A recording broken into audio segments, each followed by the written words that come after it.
10. La justicia y el bien común. El 12 de septiembre de 1960, John F. Kennedy, el candidato demócrata a la presidencia, dio un discurso en Houston, Texas, sobre el papel de la religión en la política. La cuestión religiosa había estado asediando su campaña. Kennedy era católico, y nunca se había elegido presidente a un católico. Algunos votantes albergaban un callado prejuicio. Otros expresaban el miedo de que Kennedy se sometiese al Vaticano en el desempeño de su cargo o que impusiese la doctrina católica en las decisiones públicas. Uno, con la esperanza de calmar esos miedos, aceptó hablar ante una reunión de pastores protestantes sobre el papel que la religión en que creía representaría en su presidencia en caso de que fuera elegido. Su respuesta era bien simple: ninguno. La fe religiosa era un asunto privado y no tendría ningún peso en sus responsabilidades públicas. Creo en un presidente cuyas opiniones religiosas sean un asunto privado, afirmó. Sean cuales sean las cuestiones que puedan llegar ante mí como presidente, el control de la natalidad, el divorcio, la censura, el juego o cualquier otro problema, tomaré mi decisión, de acuerdo con lo que mi conciencia me diga que es el interés nacional y sin prestar consideración a presiones o dictados externos de índole religiosa. 2. Kennedy no dijo si su conciencia no podía acaso estar moldeada por sus convicciones religiosas y, si lo estaba, ¿de qué forma? Pero parecía dar a entender que sus creencias acerca del interés nacional tenían poco o nada que ver con la religión, que él asociaba a presiones o dictados externos. Quiso dejarles claro a los pastores protestantes, y al pueblo americano, que podían estar seguros de que no impondría sus creencias religiosas, cualesquiera que fuesen. Por lo común, se consideró que el discurso fue un éxito político. Kennedy acabó ganando la presidencia. Theodore H. Witte, el gran cronista de las campañas presidenciales, alabó el discurso porque definía la doctrina personal de un católico moderno en una sociedad democrática. 46 años después, el 28 de junio de 2006, Barack Obama, que pronto se convertiría en candidato a la nominación a la presidencia por su partido, dio un discurso muy diferente sobre el papel de la religión en la política. Primero recordó cómo había abordado la cuestión religiosa en su campaña al Senado de Estados Unidos 2 años antes. El contrincante de Obama, un conservador religioso bastante estridente, había atacado el apoyo de Obama a los derechos de los gays y al derecho a abortar, afirmando que Obama no era un buen cristiano y que Jesucristo no habría votado por él. Le respondí con la que ha venido a ser la respuesta liberal típica en debates así, recordó Obama. Le dije que vivíamos en una sociedad pluralista y que yo no podía imponer mis opiniones religiosas a otros, que estaba haciendo campaña para ser el senador de Illinois y no el pastor de Illinois 4. Aunque ganó fácilmente la elección al Senado, Obama pensaba ahora que su respuesta fue inadecuada, que no recogía adecuadamente el papel que la fe ha tenido de guía de mis valores y mis creencias. 5. A continuación describió su fe cristiana y defendió la relevancia de la religión en el debate político. Era un error, pensaba, que los progresistas abandonasen el terreno del discurso religioso en la política.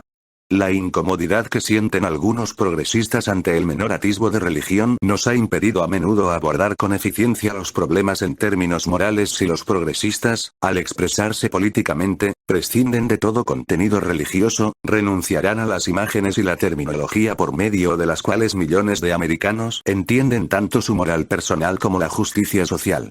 6. La religión no era solo una fuente de sonora retórica política. La solución a ciertos problemas sociales requería una transformación moral. El miedo a que parezca que hablamos como un cura puede llevarnos a olvidar el papel que los valores y la cultura desempeñan en algunos de nuestros problemas sociales más urgentes, dijo Obama. Encarar problemas como la pobreza y el racismo, o que haya quienes no tienen seguro médico o un trabajo, requerirá que cambiemos en nuestro corazón y en nuestra cabeza.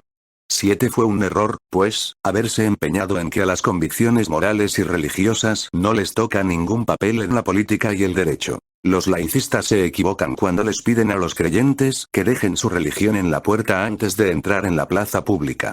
A Frederick Douglass, Abraham Lincoln, William Jennings Bryan, Dorothy Day, Martin Luther King, en realidad, a la mayoría de los grandes reformadores de la historia americana, no solo les movía la fe, sino que repetidamente usaban el lenguaje religioso para defender su causa.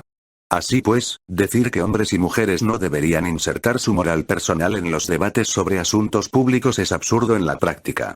Nuestras leyes son, por definición, una codificación de la moral, buena parte de la cual se fundamenta en la tradición judeocristiana. 8. Muchos han señalado las semejanzas entre John F. Kennedy y Barack Obama. Ambos eran políticos jóvenes, elocuentes, inspiradores, cuya elección supuso el advenimiento de una nueva generación de líderes. Y ambos perseguían movilizar a los estadounidenses en una nueva era de compromiso cívico. Pero sus opiniones sobre el papel de la religión en la política no podían ser más diferentes. La aspiración a la neutralidad, la manera en que Kennedy veía la religión, no como un asunto público, sino como uno privado, correspondía a algo más que la necesidad de desarmar el prejuicio anticatólico. Reflejaba una filosofía pública que llegaría a su plena expresión en los años 60 y 70, una filosofía que mantenía que el Estado tenía que ser neutral en las cuestiones morales y religiosas para que así los individuos pudieran ser libres de escoger su propia manera de concebir la vida buena. Los dos grandes partidos políticos de Estados Unidos apelaban a la neutralidad, pero de modo distinto.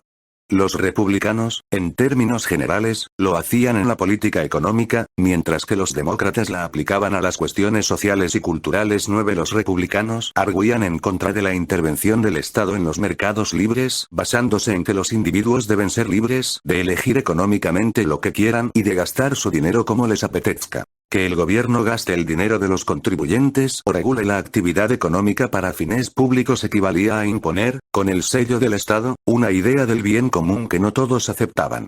Las reducciones de impuestos eran preferibles al gasto del Estado, ya que daban a los individuos la libertad de decidir los fines que querían perseguir y cómo gastarse su dinero. Los demócratas rechazaban la idea de que los mercados libres eran neutrales con respecto a los fines y defendían una intervención mayor del Estado en la economía. Pero cuando se trataba de cuestiones sociales y culturales, también ellos sacaban a colación la neutralidad. El Estado no debía legislar sobre la moral en lo que se refería al comportamiento sexual o las decisiones reproductivas, mantenían, ya que cuando lo hace impone a algunos las convicciones morales y religiosas de otros. En vez de restringir el aborto o las relaciones homosexuales, el Estado debía ser neutral en esas cuestiones morales que suscitaban fuertes emociones. Debía dejar a los individuos que escogiesen. En 1971, John Rawls ofrecía con Teoría de la Justicia una defensa filosófica de esa concepción liberal de la neutralidad que se trasluce en el discurso de Kennedy. En los años 80, los críticos comunitaristas de la neutralidad liberal cuestionaron la premisa en que parecía basarse la teoría de Rawls, que lo que uno es en sí mismo carece de ataduras y tiene la capacidad de elegir libremente. Defendían no solo unas nociones de comunidad y solidaridad más fuertes, sino también una implicación pública más firme en las cuestiones morales y religiosas. En 1993, Rawls publicó un libro titulado Liberalismo Político que remodelaba su teoría en algunos aspectos. Reconocía que las personas, en sus vidas privadas, a menudo tenían afectos, devociones y lealtades que, creen, no dejarían aparte, más aún, que no podrían y no deberían dejar aparte. Quizá les parezca sencillamente impensable la posibilidad de dejar aparte ciertas convicciones religiosas, filosóficas y morales, o ciertos apegos y lealtades duraderos. Hasta ahí, Rawls aceptaba la posibilidad de que tenga un espesor, de que tenga ataduras morales lo que cada uno es en sí mismo. Pero seguía insistiendo en que esas lealtades y apegos no debían contar en nuestra identidad en cuanto ciudadanos. Al debatir sobre la justicia y los derechos, debemos dejar aparte nuestras convicciones morales y religiosas, y hemos de argumentar desde el punto de vista de una concepción política de la persona, independiente de las lealtades, apegos o maneras de concebir la vida buena que se tengan personalmente. ¿Por qué no debemos llevar nuestras convicciones morales y religiosas a la conversación pública sobre la justicia y los derechos? ¿Por qué hemos de separar nuestra identidad en cuanto ciudadanos de nuestra identidad en cuanto personas morales, en un sentido más amplio? Rawls sostiene que debemos proceder así para respetar el hecho de que existe en el mundo moderno un pluralismo razonable en lo que se refiere a la vida buena. En las sociedades democráticas modernas se discrepa por cuestiones morales y religiosas. Además, esas discrepancias son razonables. No cabe esperar que personas conscientes, con pleno uso de su razón, aun tras una discusión libre, lleguen a la misma conclusión. Según este argumento, la neutralidad liberal debe defenderse por la necesidad de la tolerancia ante el desacuerdo moral y religioso. ¿Qué juicios morales son verdaderos, una vez considerados todos los aspectos? No es asunto del que se ocupe el liberalismo político, escribe Rawls. Para mantener la imparcialidad entre doctrinas morales y religiosas contrapuestas, el liberalismo político no encara las cuestiones morales que dividen a esas doctrinas. 15. La exigencia de que separemos nuestra identidad de ciudadanos de nuestras convicciones morales y religiosas significa que, al implicarnos en la conversación pública sobre la justicia y los derechos, hemos de atenernos a los límites de la razón pública liberal. No solo no debe el Estado hacer suya ninguna concepción particular de lo bueno, ni siquiera los ciudadanos deben introducir sus convicciones religiosas y morales en el debate público sobre la libertad y los derechos. 16. Pues si lo hacen, y sus argumentos prevalecen, estarán imponiendo a todos los efectos a sus conciudadanos una ley que se basa en una doctrina moral o religiosa particular. ¿Cómo podremos saber que la argumentación en nuestros debates públicos está a la altura de lo que la razón pública requiere, adecuadamente despojada de toda dependencia de puntos de vista morales o religiosos? Rawls sugiere un nuevo criterio para determinarlo. Para comprobar que nos atenemos a la razón pública, escribe, podríamos preguntarnos, ¿qué impresión nos causarían nuestros argumentos si se presentasen en la forma de una sentencia de un tribunal supremo? 17. Como explica Rawls, esta comprobación es una manera de garantizar que nuestros argumentos son neutrales en el sentido que la razón pública liberal exige. Los jueces del Tribunal Supremo no pueden, claro está, referirse a sus propios criterios morales, ni a los ideales y virtudes morales en general. Deberán tenerlos por irrelevantes. Igualmente, no pueden referirse a sus propios puntos de vista religiosos o filosóficos, o a los de otros. 18. Cuando participemos como ciudadanos en un debate público, deberíamos observar una contención semejante. Como los jueces del Tribunal Supremo, deberíamos dejar aparte nuestras convicciones morales o religiosas, y limitarnos a esgrimir argumentos de los que quepa esperar razonablemente que puedan ser aceptados por todos los ciudadanos. Este es el ideal de neutralidad liberal que John Kennedy invocó y que Barack Obama rechazó. Desde los años 60 hasta los 80, los demócratas fueron derivando hacia el ideal de la neutralidad. En muy buena medida suprimieron los argumentos morales y religiosos de su discurso político. Hubo algunas excepciones notables. Martin Luther King Jr. recurrió a argumentos morales y religiosos para promover la causa de los derechos civiles, el discurso moral y religioso dio impulso al movimiento contra la guerra de Vietnam, y Robert F. Kennedy, en pos de la nominación presidencial en 1968, intentó convocar a la nación para que adoptase ideales morales y cívicos más exigentes. Pero para los años 70 el centro-izquierda había hecho suyo el lenguaje de la neutralidad y la elección, y cedió el discurso moral y religioso a la emergente derecha cristiana. Con la elección de Reagan en 1980, los conservadores cristianos se convirtieron en una voz prominente de la política republicana. La mayoría moral de Jerry Falwell y la coalición cristiana de Pat Robertson perseguían vestir la desnuda plaza pública 19 y combatir la permisividad moral que le veían a la vida estadounidense. Apoyaban la oración en las escuelas, las exhibiciones de símbolos religiosos en lugares públicos y las restricciones legales a la pornografía, el aborto y la homosexualidad. Por su parte, los progresistas se oponían a esas medidas, pero no criticando los correspondientes juicios morales caso a caso, sino con el argumento de que los juicios morales y religiosos no tienen lugar en la política. Esta manera de argumentar les vino bien a los cristianos conservadores y desprestigió a los progresistas. En los años 90 y a principios de la década siguiente, los progresistas sostuvieron, un tanto defensivamente, que también ellos estaban a favor de los valores, y con esa palabra se referían por lo común a los valores de tolerancia, equidad y libertad de elección. En un torpe intento de resultar más solemne, John Kerry, el candidato presidencial por el Partido Demócrata en 2004, se valió de las palabras valor y valores 32 veces en su discurso de aceptación ante la Convención Demócrata. Pero se trataba de los valores asociados a la neutralidad liberal y a las restricciones que la razón pública liberal impone. No conectaban con los anhelos morales y espirituales comunes en la calle ni respondían a la aspiración a una vida pública más preñada de significado. 20. Al contrario que otros demócratas, Barack Obama comprendió esos anhelos y les dio voz política. Así, su política se apartaba del progresismo de sus días. La clave de su elocuencia no estribaba solo en que fuese hábil con las palabras, sino también en que su lenguaje político estaba impregnado de una dimensión moral y espiritual que apuntaba más allá de la neutralidad liberal. Cada día, parece, miles de americanos salen a su trasiego diario, dejar a los niños en el colegio, ir a la oficina, volar a una reunión de negocios, comprar en un centro comercial, seguir la dieta o intentarlo, y a la vuelta comprenden que falta algo. Van llegando a la conclusión de que su trabajo, sus bienes, sus diversiones, su mero estar ocupados, no bastan. Quieren sentir que hay un propósito, que su vida sigue el hilo de una narración. Si de verdad esperamos hablar a la gente allí donde se encuentra, comunicarles nuestras esperanzas y nuestros valores de modo que les resulten afines, no podremos, como progresistas, abandonar el terreno del discurso religioso 21 que Obama dijese que los progresistas deben abrazar una forma de razón pública más abarcadora y más amistosa con la fe refleja un instinto políticamente sensato. También es una buena filosofía política. El intento de desligar los argumentos sobre la justicia y los derechos de los argumentos sobre la vida buena es un error por dos razones. En primer lugar, no siempre se pueden zanjar las cuestiones referentes a la justicia y a los derechos sin resolver cuestiones morales sustantivas. Y en segundo lugar, incluso cuando es posible, puede que no sea deseable. El debate del aborto y el de las células madre. Fijémonos en dos problemas de política familiar que no se pueden resolver sin tomar partido sobre una controversia moral y religiosa de fondo. El aborto y la investigación con células madre embrionarias. Algunos creen que habría que prohibir el aborto porque supone eliminar una vida humana inocente. Otros discrepan. Sostienen que la ley no debe tomar partido en una controversia moral y teológica sobre el momento en que empieza la vida humana.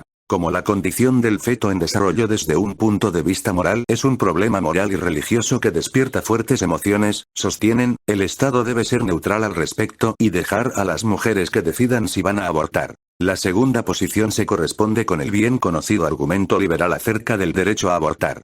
Dice que resuelve el problema del aborto basándose en la neutralidad y la libertad de elección, sin entrar en la controversia moral y religiosa. Pero no lo resuelve. Pues, si es cierto que el feto en desarrollo es moralmente equivalente a un niño, el aborto será moralmente equivalente al infanticidio. Y pocos sostendrán que el Estado tiene que dejar a los padres que decidan si van a matar o no a sus hijos.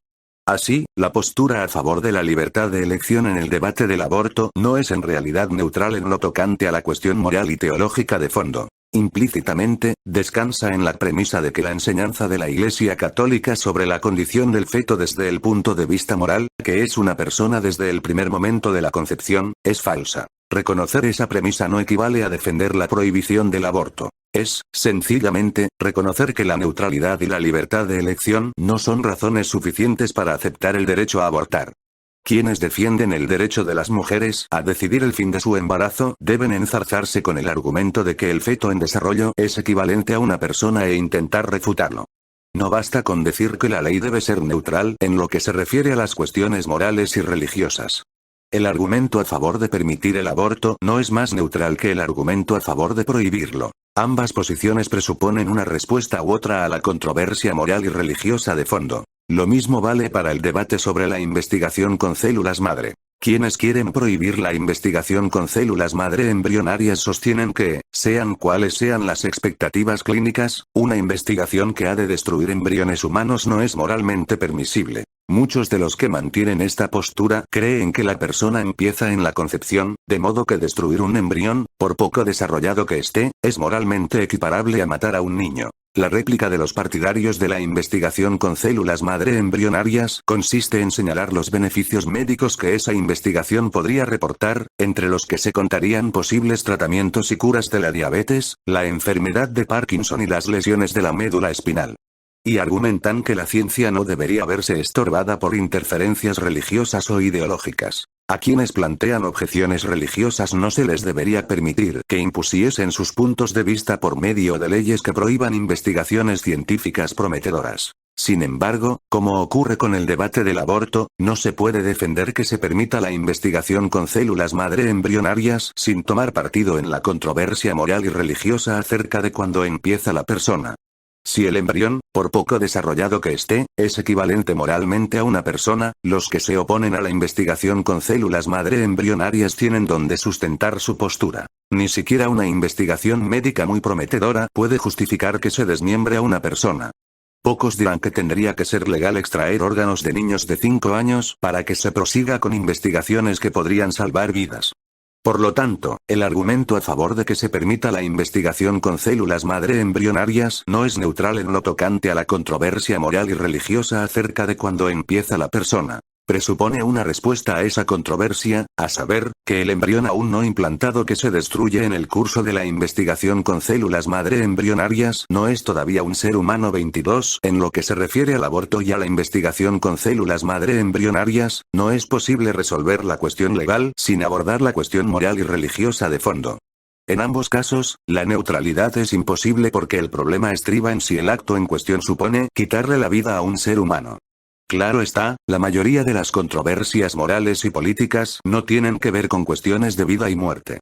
Por lo tanto, los partidarios de la neutralidad liberal podrían replicar que los debates del aborto y de las células madre son casos especiales. Salvo cuando está en juego la definición de la persona humana, podremos resolver las discusiones sobre la justicia y los derechos sin tener que tomar partido en las controversias morales y religiosas. El matrimonio entre personas del mismo sexo, pero tampoco eso es verdad. Pensemos en el debate sobre el matrimonio entre personas del mismo sexo. Se puede decidir si el Estado debe o no reconocer el matrimonio entre personas del mismo sexo sin entrar en las controversias morales y religiosas sobre el propósito del matrimonio y sobre la condición moral de la homosexualidad. Algunos dicen que sí, y argumentan a favor del matrimonio entre personas del mismo sexo basándose en razones liberales, sin enjuiciar. Apruebe uno o no personalmente las relaciones de gays y lesbianas, los individuos deben tener libertad para escoger a sus parejas maritales.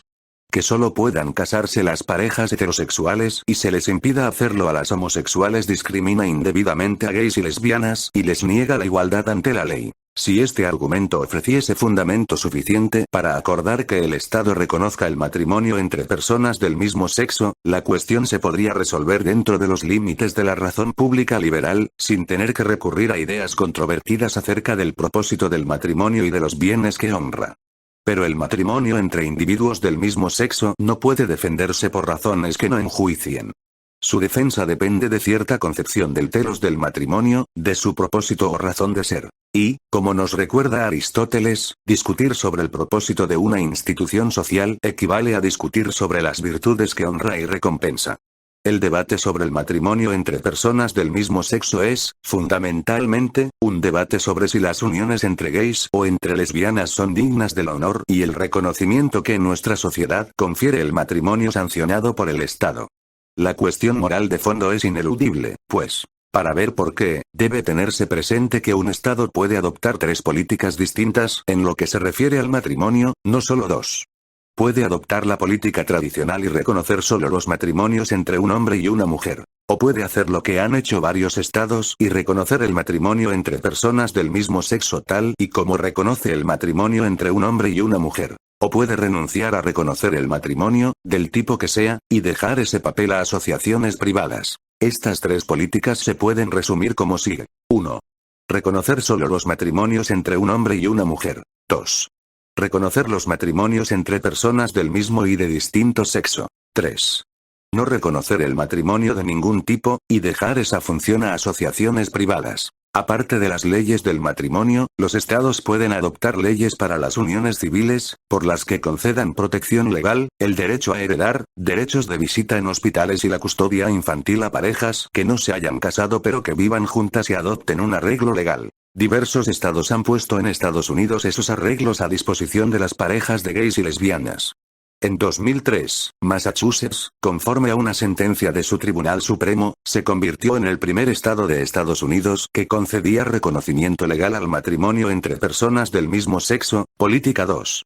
En 2008, el Tribunal Supremo de California también sentenció a favor del derecho al matrimonio entre personas del mismo sexo, pero unos meses después una mayoría del electorado californiano revocó la decisión en un referéndum convocado por iniciativa popular en ese estado.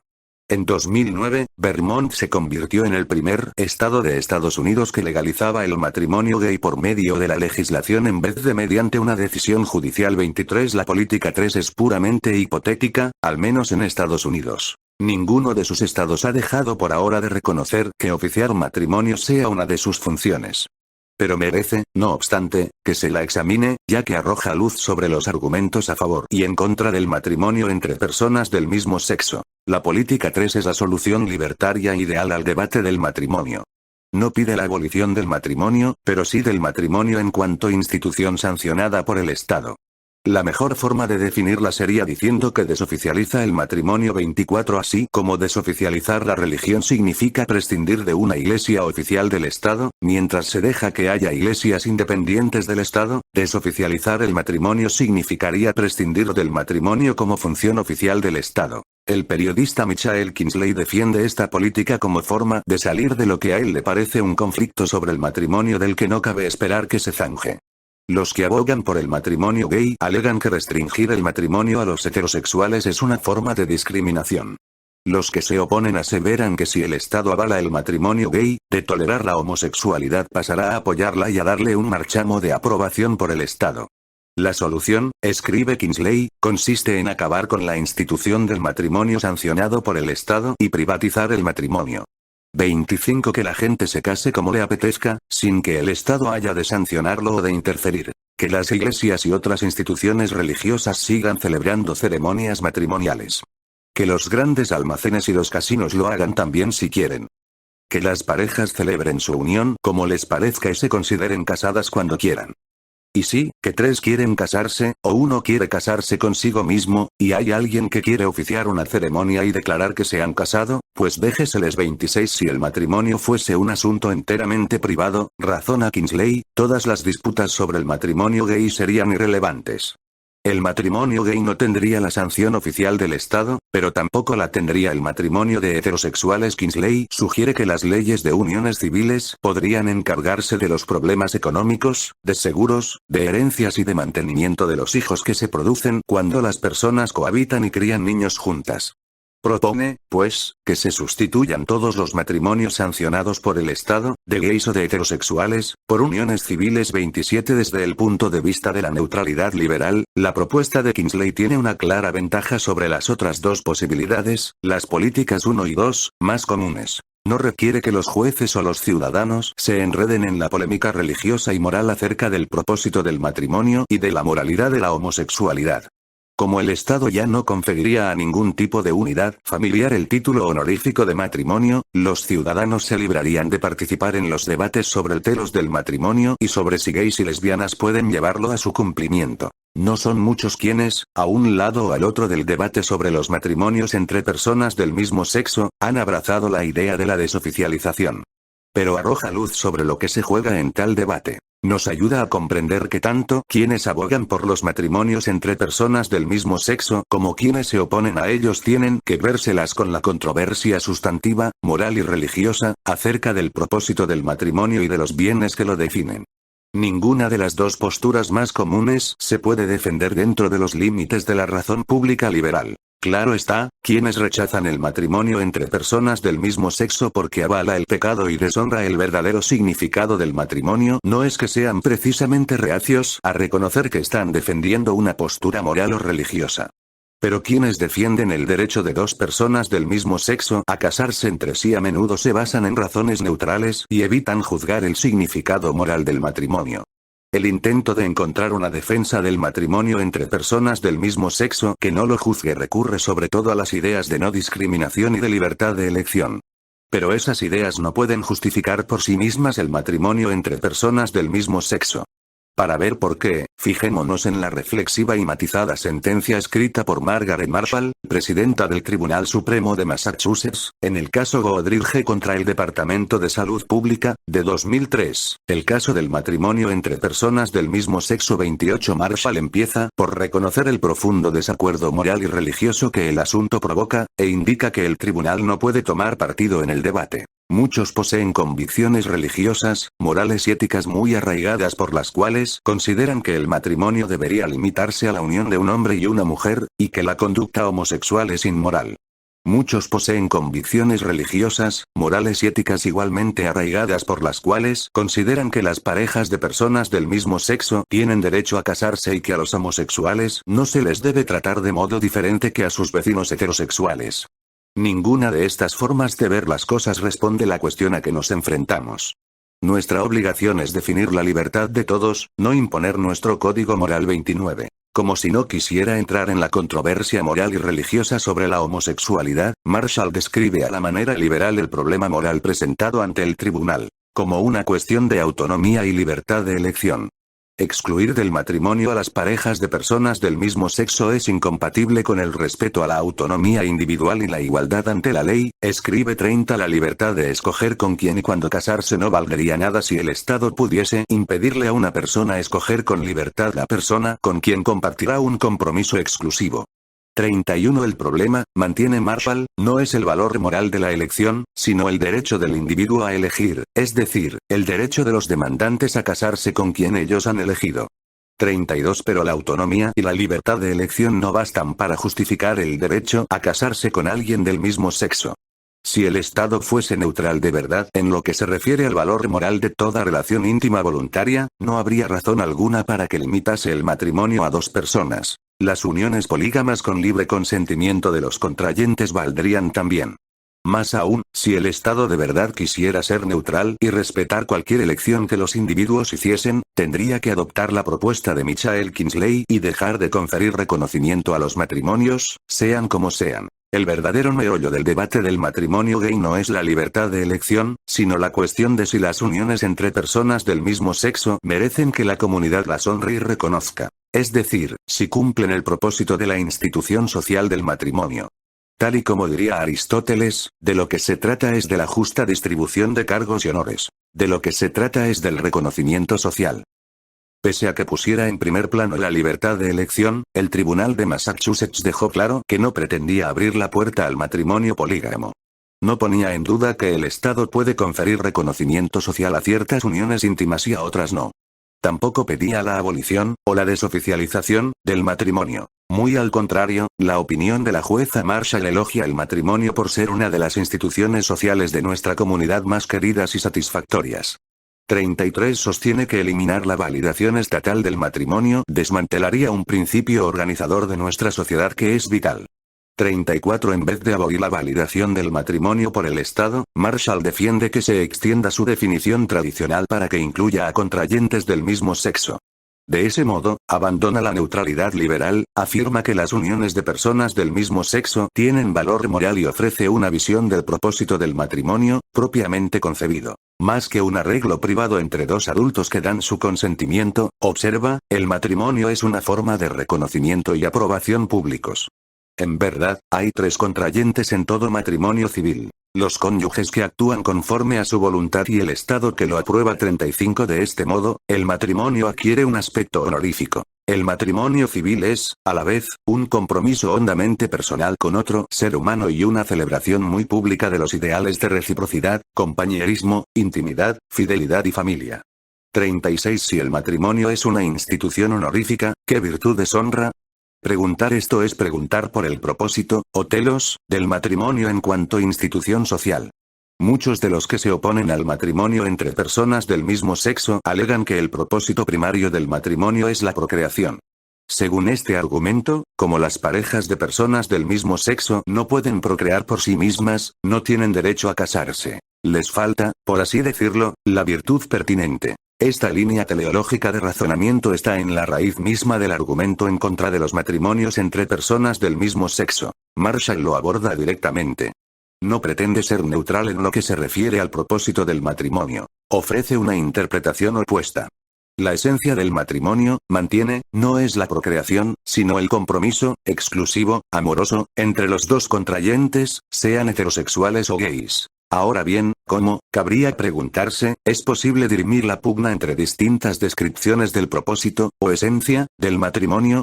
¿O es, simplemente, un choque frontal de meras aserciones? Unos dicen que consiste en la reproducción, los otros en el compromiso amoroso, y no hay forma de demostrar que una es más aceptable que la otra. La sentencia de Marshall ilustra bien el modo en que pueden discurrir los argumentos al respecto.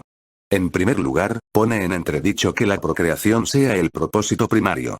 Lo hace mostrando que el matrimonio, tal y como hoy se realiza bajo la regulación del Estado, no requiere que se pueda procrear.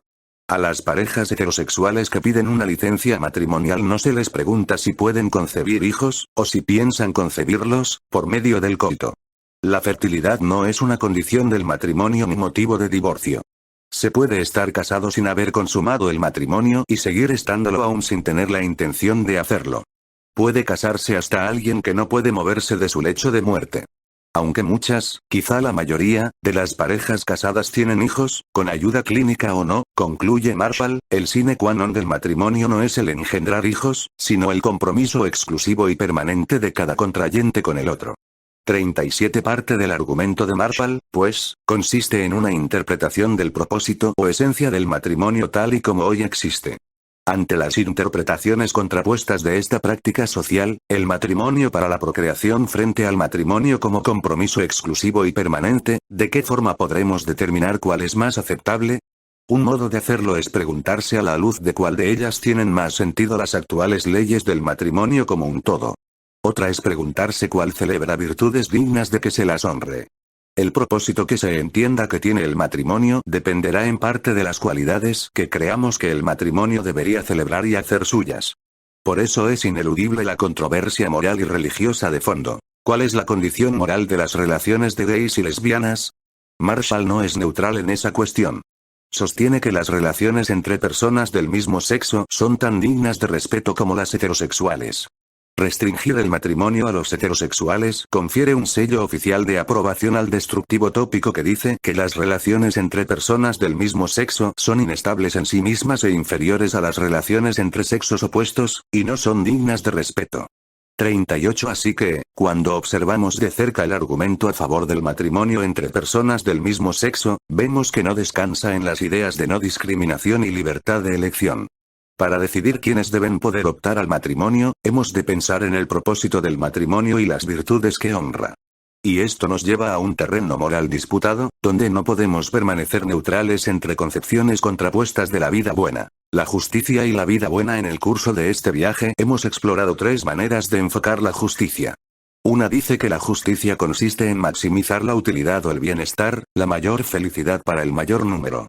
La segunda dice que la justicia consiste en respetar la libertad de elegir, se trate de lo que realmente se elige en un mercado libre, el punto de vista libertario, o de las elecciones hipotéticas que se harían en una situación de partida caracterizada por la igualdad, el punto de vista igualitario liberal.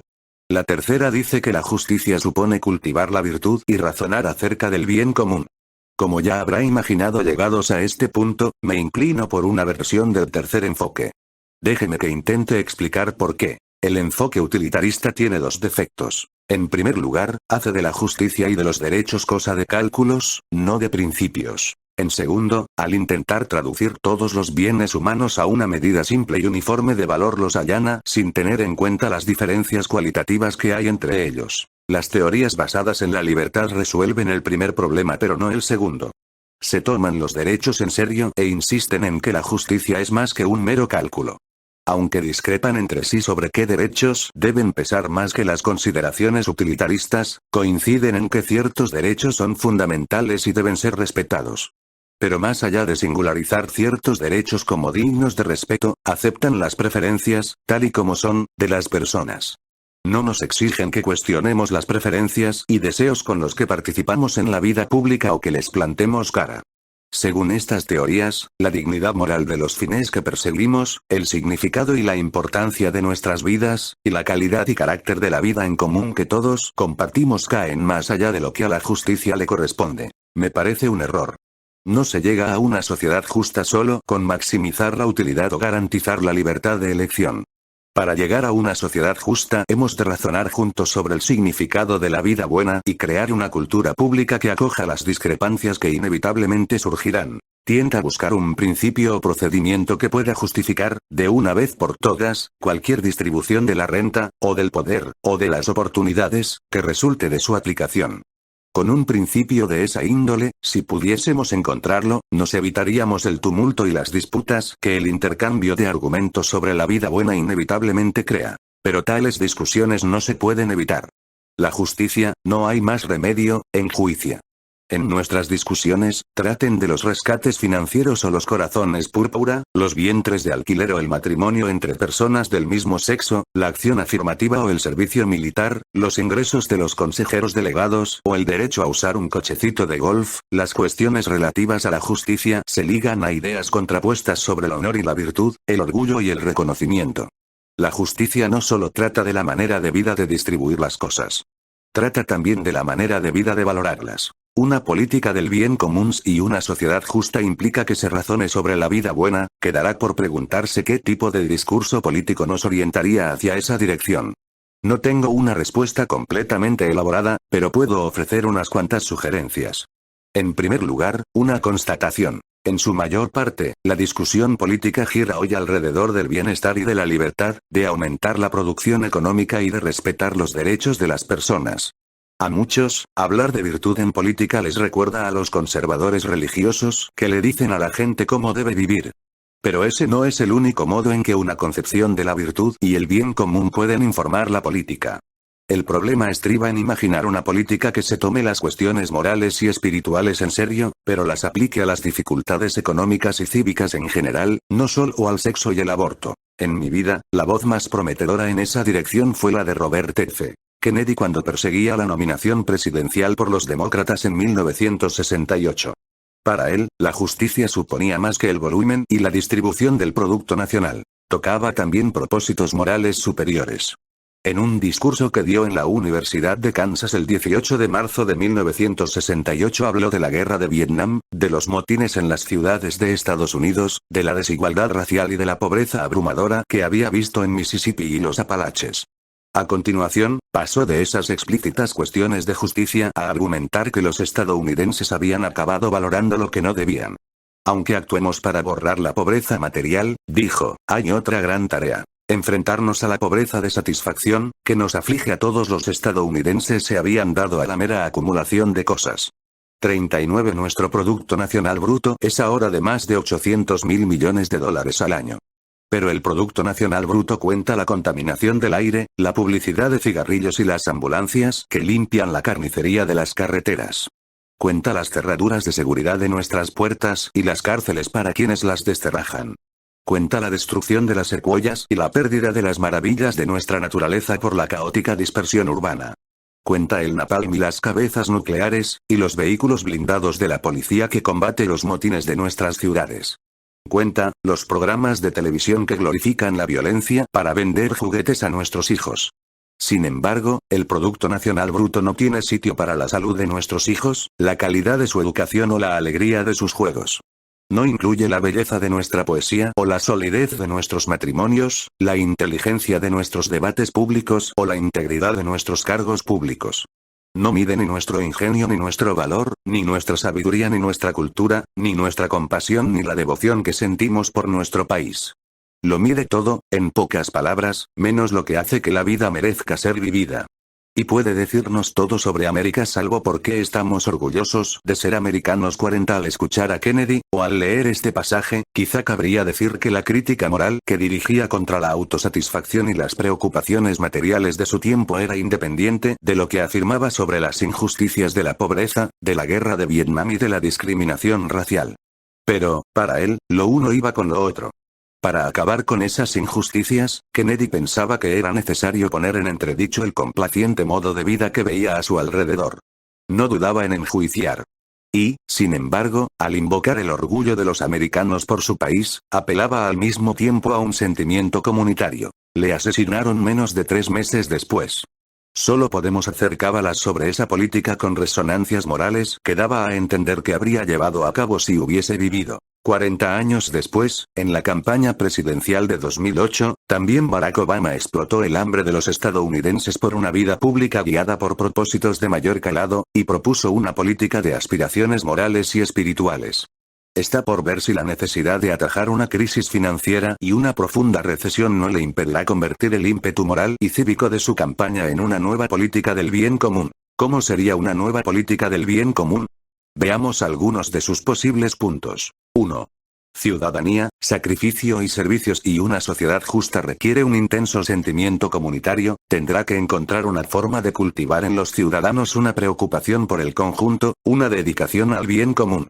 No puede ser indiferente a las actitudes y disposiciones, a los hábitos del corazón, que los ciudadanos llevan consigo a la vida pública.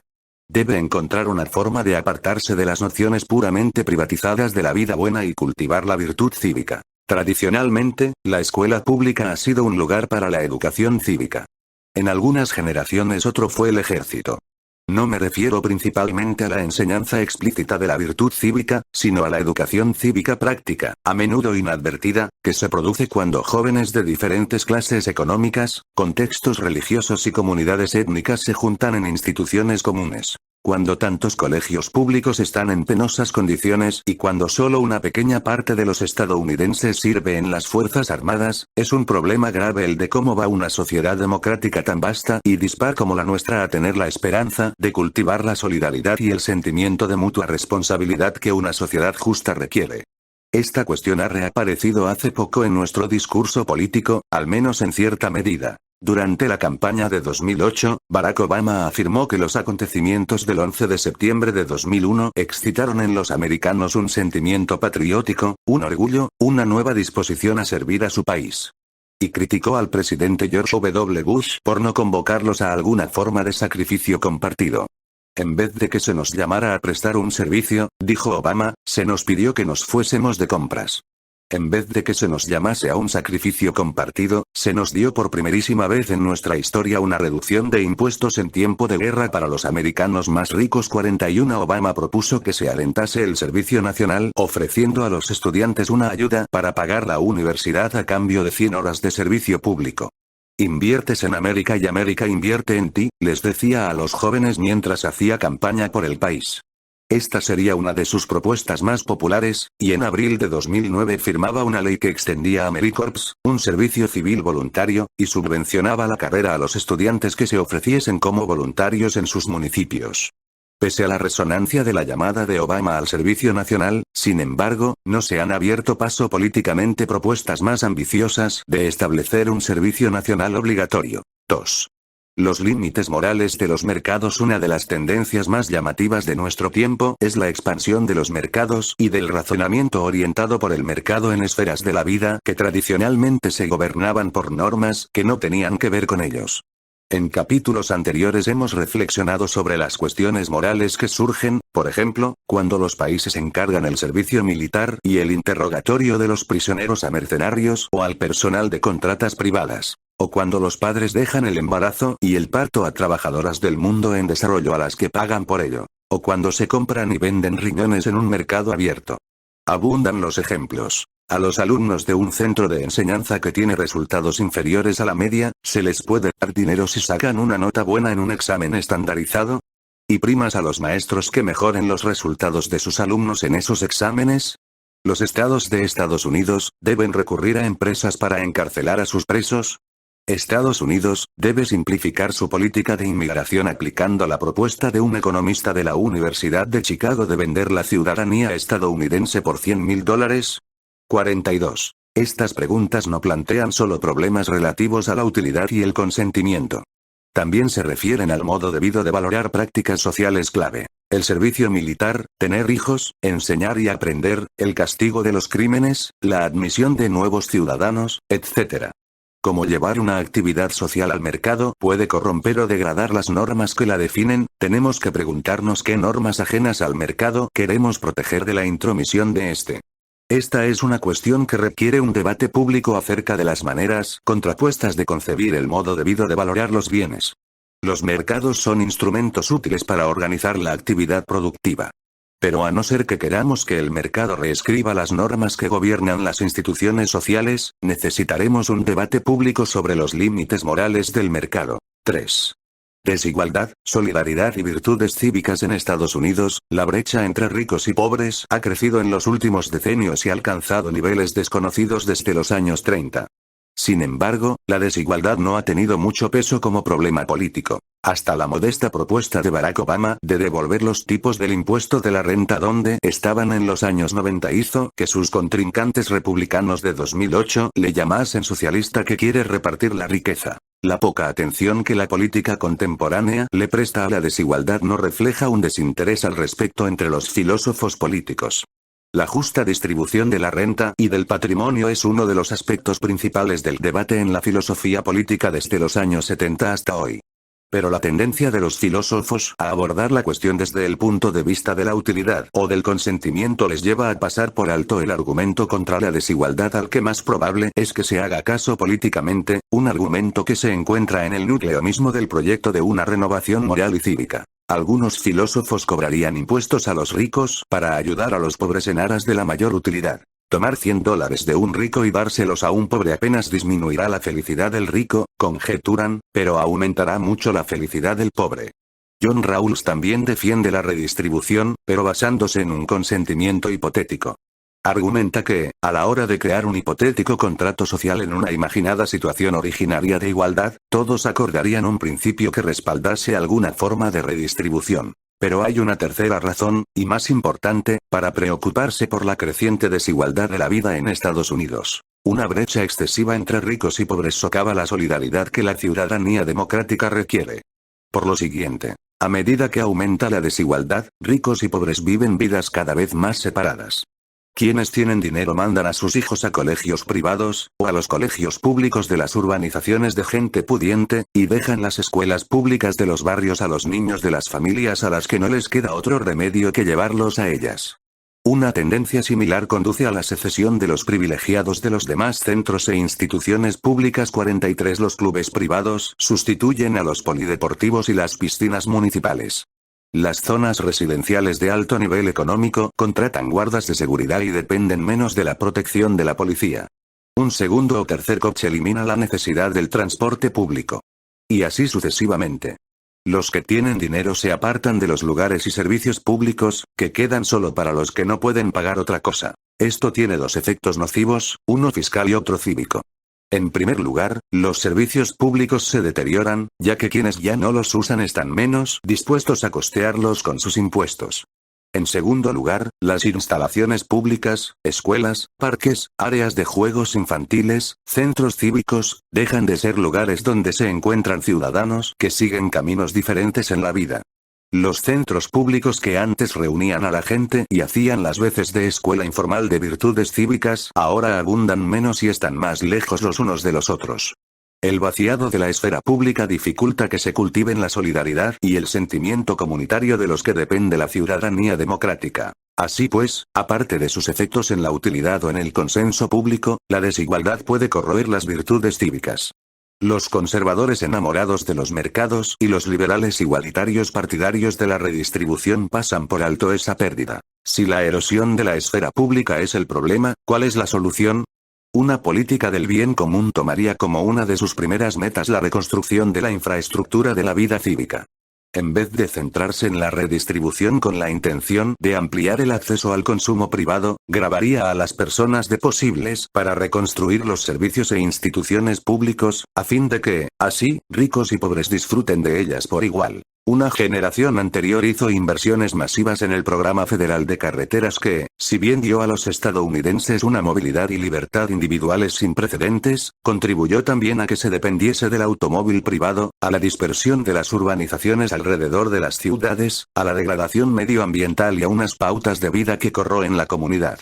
La generación presente podría comprometerse a invertir, las consecuencias no serían menores, en infraestructuras para la renovación cívica. Escuelas públicas a las que tanto ricos como pobres quieran enviar a sus hijos, sistemas de transporte público lo suficientemente fiables para atraer a quienes, para ir a trabajar, han de desplazarse desde las afueras acomodadas al centro, y hospitales, áreas de juegos infantiles, parques, polideportivos, bibliotecas y museos que, al menos idealmente, saquen a la gente de sus urbanizaciones cerradas y la lleven a los espacios comunes de una ciudadanía democrática compartida. Centrarse en las consecuencias cívicas de la desigualdad, y en las formas de deshacerlas, podría generar un ímpetu político que los argumentos sobre la distribución de la riqueza en cuanto tal no son capaces de crear.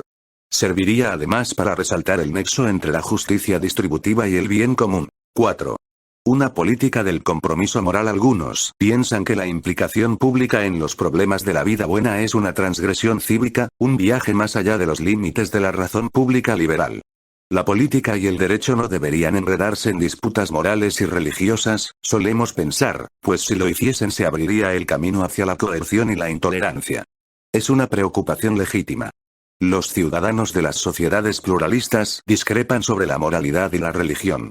Pero sí, como he defendido, no es posible que el Estado sea neutral en esas discrepancias. ¿Será posible, no obstante, guiar nuestra política por la vía del respeto mutuo? La respuesta, creo, es afirmativa. Pero necesitamos una vida cívica más robusta y comprometida que esta a la que nos hemos acostumbrado. En los últimos decenios hemos llegado a dar por sentado que respetar las convicciones morales y religiosas de nuestros conciudadanos significa ignorarlas, al menos para fines políticos, dejarlas en paz y llevar nuestra vida pública sin referirnos, en la medida de lo posible, a ellas. Pero eludirlas de esta manera no consiste sino en un respeto espurio. A menudo, consiste más en suprimir la discrepancia moral que en eludirla. Ello puede provocar una reacción en contra y mucho resentimiento.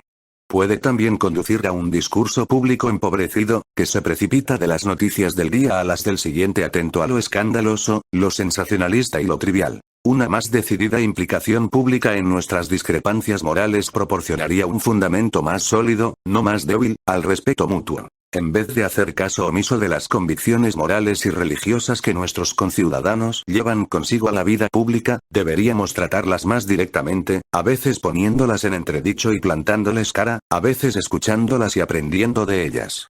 No hay garantía alguna de que la deliberación pública sobre arduas cuestiones morales conduzca en toda situación a un acuerdo, o siquiera a que se aprecien los puntos de vista morales y religiosos de los otros. Siempre es posible que conocer mejor una doctrina moral o religiosa haga que nos guste menos. Pero no lo sabremos si no lo intentamos. Una política basada en el compromiso moral no solo es un ideal que entusiasma más que una política de la ilusión. Es también un fundamento más prometedor de una sociedad justa. Agradecimientos. Este libro nació de unas clases en la universidad. Durante casi 30 años he tenido el privilegio de enseñar en Harvard filosofía política a estudiantes de licenciatura. Y en muchos de esos años he impartido una asignatura llamada Justicia, que presenta a los alumnos algunas de las obras más grandes que se hayan escrito sobre la justicia y donde se abordan polémicas actuales que, pese a su índole legal y política, llevan a plantearse cuestiones filosóficas. La filosofía política se presta a la discusión, y buena parte de la gracia de la asignatura estriba en los contraargumentos de los alumnos, que debaten con los filósofos, entre sí y conmigo. Por lo tanto, me gustaría, antes que nada, dejar constancia de mi aprecio por los miles de estudiantes de licenciatura que me han acompañado en este viaje a lo largo de los años. Su vivo interés por las cuestiones relativas a la justicia se refleja, esa es mi esperanza, en el espíritu de este libro. Estoy también agradecido a los cientos de estudiantes de doctorado y de derecho que me han ayudado a dar las clases. Sus incisivas preguntas en las reuniones preparatorias que celebrábamos cada semana no solo impedían que bajase la guardia, sino que ahondaban mi comprensión de los temas filosóficos que ellos y yo exponíamos a nuestros alumnos. Escribir un libro es muy diferente a dar clase, por parecido que sea el tema. Por eso, este libro ha supuesto, en muchos aspectos, empezar de cero. Agradezco al Seminario de Verano para Docentes de la Facultad de Derecho de Harvard el apoyo que me ha prestado durante la redacción del libro. También estoy en deuda con el programa Carnegie de Eruditos, de la Carnegie Corporation de Nueva York, que ha respaldado mi trabajo sobre los límites morales del mercado. Tengo que darles especialmente las gracias a Bartan Gregorian, Patricia Rosenfield y Arthur Mackay por su amabilidad, paciencia y apoyo. Las partes de este libro que hablan de los mercados y la moral representan el principio de un proyecto que todavía les debo. He tenido la suerte de contar con un equipo espléndido en Farrar, Straus & Hughes. Ha sido un placer trabajar con Jonathan Galassi, Paul Elie, Jeff Seroy y Laurel Koch, desde el principio hasta el final, con ellos y con mi agente literaria, Esther Neuberg. El amor a los libros, y a la creación de nuevos libros, informa todo lo que hacen y nos facilita la vida a los autores. Les estoy profundamente agradecido por su ayuda. Mis hijos, Adam y Aaron, han tenido que soportar a la hora de comer discusiones sobre la justicia desde que tienen edad de coger una cuchara. Da gusto contemplar su seriedad moral, su brillantez y su pasión, con las que no han dejado de ponerme a prueba y de enriquecerme. En caso de duda, los tres nos volvemos hacia Kiku, nuestra piedra de toque moral y espiritual, mi compañera del alma. Le dedico este libro con amor.